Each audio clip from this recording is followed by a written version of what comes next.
भगवत गीता की कहानी। एक बार गांव में एक बूढ़ा अपने पोते के साथ रहता था। बूढ़ा रोज सुबह जल्दी उठकर भगवत गीता पढ़ने के लिए मेज पर बैठ जाता था। उनका पोता दादाजी का प्रशंसा करता था और अपने दादाजी जैसा बनना चाहता था। इसलिए पोता दादाजी की तरह सब कुछ करने की कोशिश करता था। एक दिन पोता अपने दादाजी के पास गया और कहा, दादाजी, मैं आपकी तरह रोज़ मेज़ पर बैठकर भगवत गीता पढ़ता हूँ, लेकिन मैं इसे ज़्यादातर समझ नहीं पाता हूँ, और जो कुछ भी मैं समझ पाता हूँ किताबें बंद करने के साथ साथ मैं इसे भूल जाता हूँ। अगर मैं जो पढ़ता हूँ उसे भूल जाता हूँ तो भगवत गीता पढ़ने से मुझे क्या लाभ होता है। तब दादाजी एक कोयले की टोकरी पकड़े हुए थे। वो पोते की तरफ देखें और उसे कोयले की टोकरी देते हुए कहा, नदी पर जाओ और मेरे लिए एक टोकरी पानी लेकर आओ। दादाजी ने जैसा कहा लड़के ने वैसा ही किया, लेकिन जैसे ही वो घर पहुंचता है टोकरी का सारा पानी निकल जाता है। दादाजी ने मुस्कुराते हुए कहा, वापस पानी लेने के लिए नदी में जाओ और फिर से कोशिश करो, लेकिन इस बार थोड़ा तेज चलने की कोशिश करना। लड़का मान गया और इस बार नदी से पानी लेकर जल्दी घर पहुंचने के लिए तेज भागा।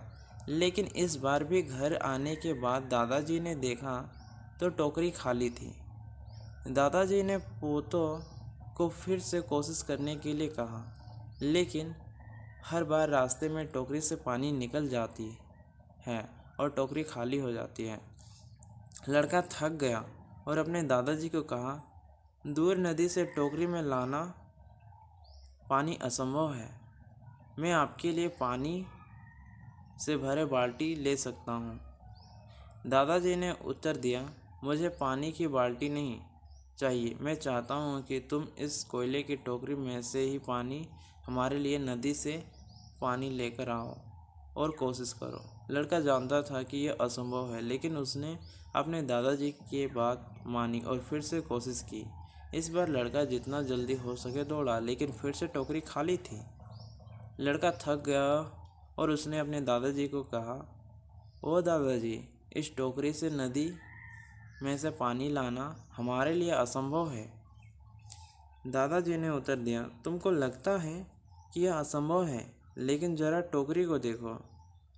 लड़के ने टोकरी की ओर देखा कि टोकरी बहुत साफ सुथरी दिख रही है। उसने देखा टोकरी से कोयले के सारे दाग हट गए हैं। अब कोयले की टोकरी अंदर और बाहर से साफ हो गया था। दादाजी ने कहा, तुमने देखा कि टोकरी अब सारे दाग मुक्त हो गया है।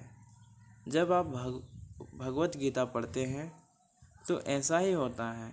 तुम जो पढ़ते हो उसे तुम समझ या याद नहीं रख सकते हो, लेकिन यह सब तुमको अंदर और बाहर से बिल्कुल बदल देगा।